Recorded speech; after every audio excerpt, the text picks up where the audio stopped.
Sir, step away from that door. You trying to force entry? I'm unlocking my office. I work here. After hours? That's suspicious. I need to see It's ID. inside, on my desk. That's why I'm opening the door. Don't reach for anything yet. So I can't open the door and I can't prove I work here? I just need cooperation. You're getting it from the public defender or something? Officer Jason Kemper had been with the Portland Police Department for 3 years, but his tenure was marked by a pattern that supervisors had repeatedly ignored. He generated 11 complaints in 36 months, all involving stops where he'd assumed criminality based on appearance rather than evidence. One Thursday evening in downtown Portland, Kemper made a decision that would cost the city $2,700,000 and permanently end his law enforcement career. A 34-year-old attorney, David Richardson, was attempting to unlock the door to his own law office, Suite 431, on the 4th floor of a downtown building after realizing he'd forgotten his identification badge inside. No crime, no break-in, no complaint. Just a lawyer working late, doing exactly what thousands of professionals do every night in office buildings across America. But Officer Kemper saw something else entirely. He saw a black man in business attire standing at an office door after hours, and his bias convinced him that something criminal was happening. That false assumption triggered an unlawful detention, a wrongful arrest, and consequences that would expose an entire department's failure to address racial profiling. Before we continue, where are you watching from? If this is your first time here, please hit that subscribe button. Stories like these need to be shared, and your support helps us bring more truth to light. Downtown Portland, Oregon, the Pearl District, where tech startups share buildings with law firms and consulting agencies. Modern office towers with glass facades reflecting the city lights. It's the kind of area where professionals work until midnight chasing deadlines, where security guards know the regulars by name, where nobody thinks twice about someone entering an office at 10 o'clock at night. It was 22:41 on a Thursday evening in July. The summer sun had set hours earlier. The building's hallways were quiet but not empty. The fluorescent lights hummed softly overhead. The elevator dinged occasionally as other late workers came and went. Normal, safe, ordinary. David Richardson had been a public defender for 9 years. 9 years representing clients who couldn't afford private attorneys. 9 years fighting for people the system had already decided were guilty. 9 years in courtrooms, negotiating plea deals, preparing for trials, reviewing evidence until his eyes burned. His colleagues called him relentless. His clients called him a lifesaver. Judges respected his preparation. Prosecutors knew he didn't back down. He'd graduated from Lewis and Clark Law School with honors. He'd clerked for a federal judge. He could have taken a corporate position making 3 times his public defender salary. But that wasn't why he'd gone to law school. He'd watched his own uncle get railroaded through the system when he was 16. Overworked public defender, coerced confession, 15 years for a crime he didn't commit. That experience had shaped everything.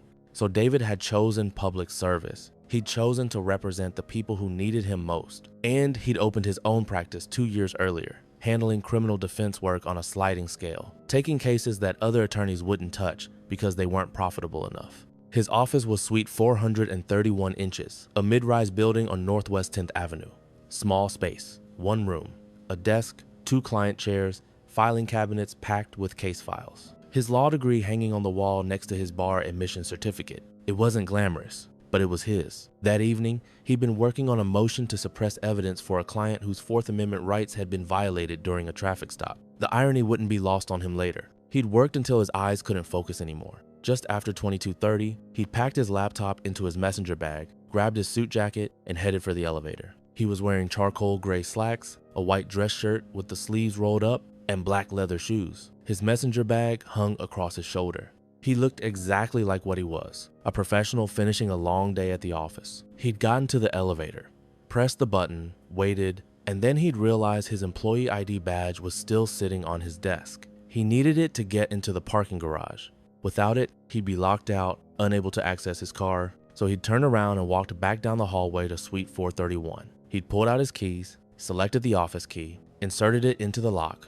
Completely normal, completely legal, completely innocent. But Officer Jason Kemper didn't see it that way. Officer Kemper had been assigned to downtown patrol that evening. His shift had started at 2200. He was supposed to be monitoring the bar district, checking on business closures, responding to noise complaints, standard Thursday night patrol. But Kemper had a habit of wandering into office buildings. He'd cruise through parking garages, walk hallways, check door handles. In his mind, he was being proactive, preventing crime before it happened, catching burglars before they could steal anything.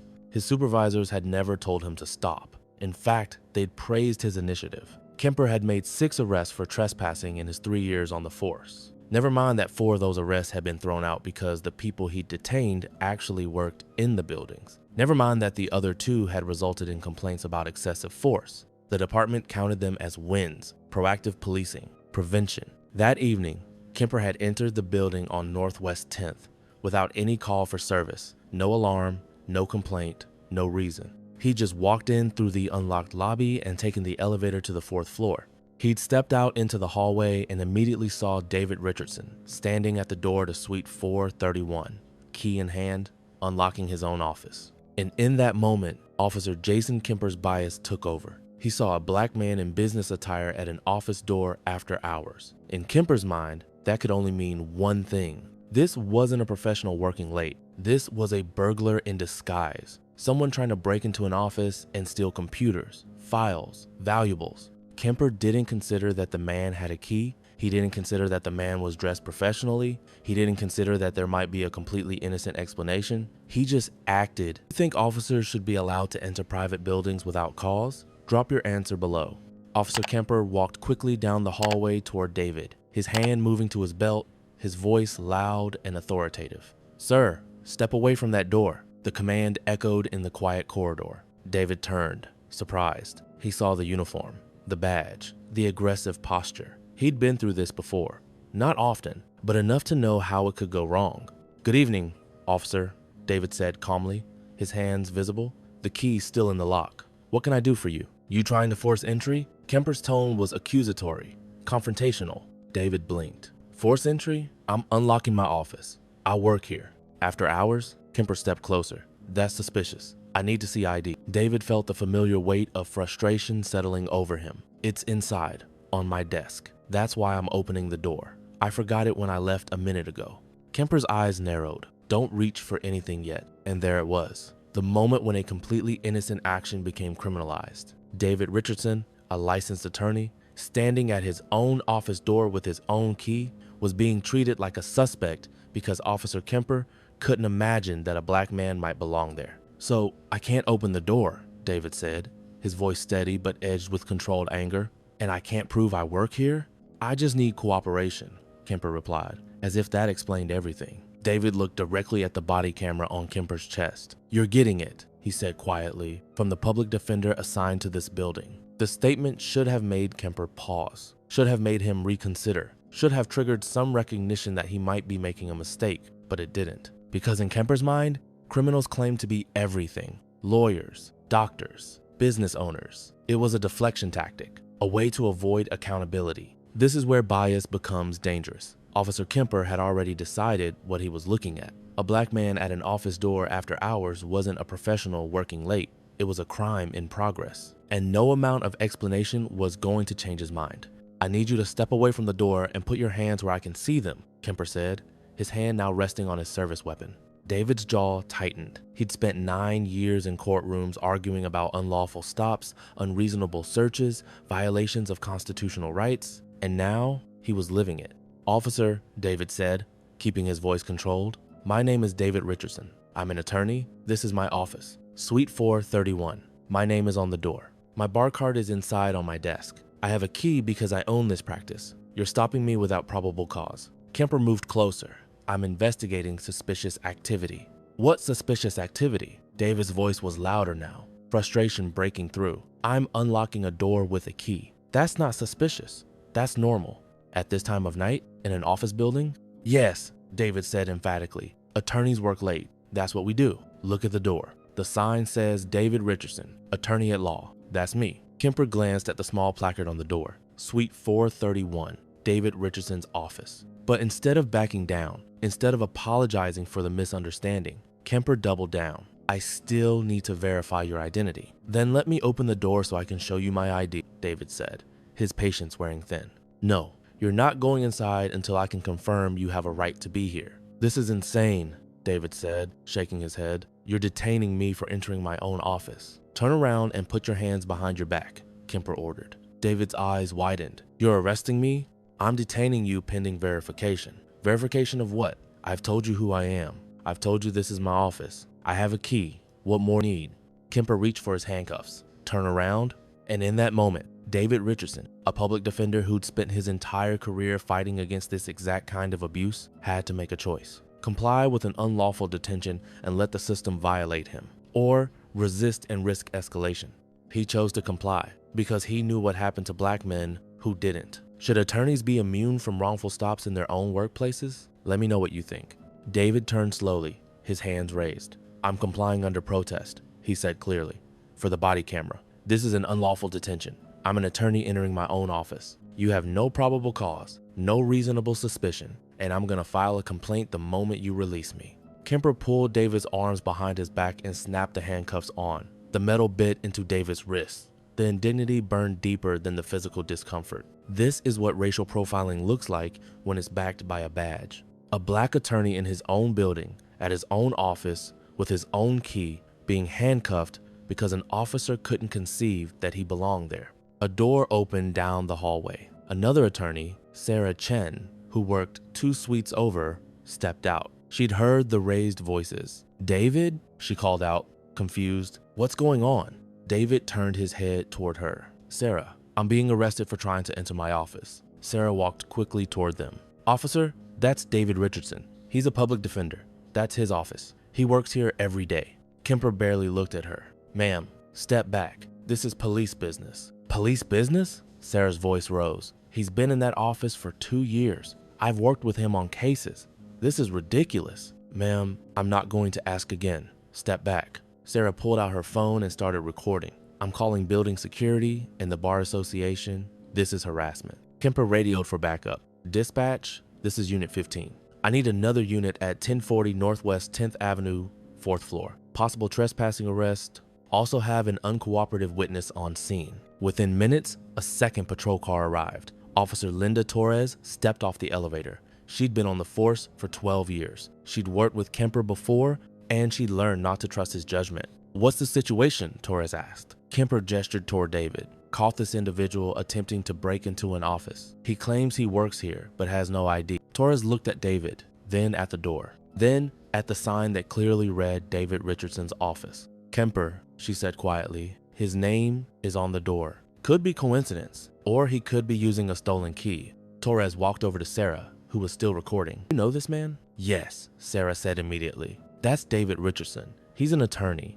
This is his office. He's here almost every night working late. Officer Kemper is making a huge mistake." Torres turned back to Kemper, her voice dropping to a harsh whisper. "Uncuff him, now. I was investigating suspicious activity. You are racially profiling a professional in his own building. Uncuff him before this gets worse than it already is." Kemper hesitated, his face flushing, but the damage was done. The body camera had recorded everything. The witness was filming. The evidence was undeniable. He unlocked the handcuffs. David rubbed his wrists, his jaw clenched, fury radiating from him. Torres stepped forward. "Mr. Richardson, I apologize. This should never have happened. Would you like to file a formal complaint?" David looked at her, then at Kemper, then at the camera still recording. "Yes," he said, his voice tight. "I absolutely would, and I'll be filing a lawsuit. This wasn't an investigation. This was racial profiling. Pure and simple." Building security arrived moments later. A supervisor named Marcus, who'd worked there for 6 years. He recognized David immediately. "David, what the hell is going on?" "I was arrested for entering my own office," David said flatly. Marcus looked at Kemper with disgust. "This is David Richardson. He's one of our regular tenants. He's here late almost every night. Everyone knows him." Kemper said nothing, because there was nothing to say. He'd profiled an attorney in his own building, arrested him without cause, and been proven wrong by multiple witnesses. Torres radioed dispatch. "Cancel that backup. Situation resolved." And flagged this incident for supervisor review. Why do some officers see professional success in black individuals as suspicious rather than normal? Comment your thoughts. The story reached the Oregon State Bar Association by morning. A licensed attorney handcuffed in his own office building while attempting to enter his own suite. The outrage was swift and intense. The Portland Police Department received the formal complaint by noon. David Richardson's attorneys, because of course he had attorneys, colleagues who'd worked alongside him for years, filed a comprehensive civil rights lawsuit within 48 hours. The allegations were devastating. unlawful stop without reasonable suspicion, false arrest without probable cause, racial profiling in violation of constitutional protections, emotional distress and reputational harm, failure to train officers on implicit bias and reasonable suspicion standards. The body camera footage told the entire story. David identifying himself, David explaining he worked there, David pointing to his name on the door, and Kemper arresting him anyway. The city's attorneys reviewed the case and arrived at a grim conclusion within a week. This was indefensible. The evidence was overwhelming. The violation was clear. Settlement negotiations began immediately. The city settled 8 months later, $2,700,000, paid to David Richardson, funded by taxpayers who had to bear the cost of one officer's bias. Officer Jason Kemper was terminated 10 weeks after the incident. The termination letter was final and unambiguous. Officer Kemper engaged in racial profiling and unlawful arrest. He detained a licensed attorney entering his own office without probable cause or reasonable suspicion. His actions violated department policy, state law, and federal civil rights protections. His employment is terminated immediately. Kemper's name was entered into the National Decertification Index. He would never work in law enforcement again. Not in Oregon, not anywhere. He attempted to appeal through the police union, but the union withdrew support once the Oregon State Bar Association submitted a formal complaint and the body camera footage became public. Kemper issued a brief statement through an attorney. "I made an error in judgment based on incomplete information. I take responsibility for my actions and apologize to Mr. Richardson." It wasn't enough. It would never be enough. The Portland Police Department faced intense scrutiny from civil rights organizations, the Bar Association, and the Department of Justice. How had Kemper, with 11 prior complaints involving racial bias, remained on patrol? Why had supervisors ignored the pattern? What training existed to prevent officers from profiling professionals in their own workplaces? Internal Affairs launched a comprehensive review. What they found was systemic negligence. Complaints filed but not investigated thoroughly, training requirements completed on paper but not internalized, supervisors pressured to close cases quickly to meet administrative quotas rather than address underlying problems. The Department of Justice opened a pattern and practice investigation focusing specifically on stops in downtown commercial areas. Reforms were announced within 6 months, mandatory de-escalation training before any solo patrol assignments, real-time body camera review for all detentions in commercial buildings, a dedicated civil rights unit to investigate discrimination complaints, extended probationary periods with psychological evaluations for officers showing signs of implicit bias. David Richardson became an advocate, though he never wanted that role. He testified before the city council. He spoke at community forums. He gave interviews to local and national media. His message was consistent. "I had every advantage," he said during one testimony. "I'm an attorney. I know my rights. I have resources. I have colleagues who could help me. And I still got handcuffed in my own building for the crime of being black after business hours." What happens to people who don't have those advantages? What happens to delivery drivers, janitors, security guards, people who work night shifts and look suspicious to officers who've been trained to see black skin as threat? He paused, his voice breaking slightly. "I defend people every day who've been stopped, searched, arrested without cause. I argue Fourth Amendment violations in court. I fight against this exact abuse. And then I lived it in my own office with my name on the door because Officer Kemper looked at me and couldn't imagine I belonged there." The courtroom where he testified was silent. David donated a portion of his settlement to organizations fighting police misconduct. He started a legal fund to help people without resources file civil rights complaints. He trained other attorneys on how to document and litigate unlawful stops. But the anger remained, the knowledge that he'd been violated in his own workspace. The memory of being handcuffed while Sarah recorded and Marcus vouched for him, and none of it mattered because Kemper had already decided he was a criminal. Should officers face personal financial liability for racial profiling cases? Let me know in the comments. This wasn't just a bad stop. This was a window into how bias operates when combined with authority and unchecked discretion. Officer Kemper didn't see an attorney working late. He saw a black man who must be doing something wrong. His bias was so ingrained that he ignored the name on the door, the key in the lock, the professional attire, the calm explanation. None of it registered because his worldview couldn't accommodate a black professional in that space. This is what systemic racism looks like when it's quiet and procedural. No violence, no slurs, just the assumption that black people don't belong in professional spaces after hours. just the refusal to believe explanations that would be accepted immediately from white professionals, just the weaponization of safety concerns to justify profiling. And when that bias is backed by a badge, handcuffs, and the authority to arrest, it doesn't just harm individuals.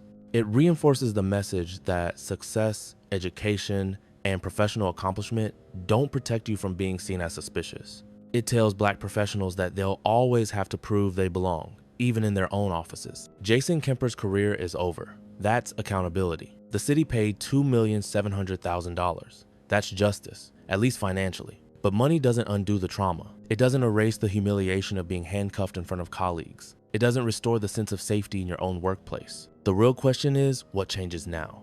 Do departments finally take the 11 complaints seriously before they become number 12? Do they finally train officers that professional spaces include black professionals? Do they finally accept that proactive policing can't mean assuming criminality based on race and time of day? Because if we don't fix the system that put Jason Kemper in that hallway, if we don't address the bias that taught him to see a black attorney as a burglar, then we're just waiting for the next officer, the next victim, the next person who has to explain why they belong in their own building. Comment if this should be national law. Any officer who arrests someone at their own workplace proven by documentation equals immediate decertification. No appeals, no second chances. And if you believe stories like this need to be told, if you think accountability matters and reform starts with awareness, then hit that subscribe button, because we're going to keep exposing these patterns. We're going to keep demanding better. We're going to keep fighting for the professionals who deserve to work late without being treated like criminals. This isn't just about one officer or one attorney. It's about all of us and the system we're willing to accept.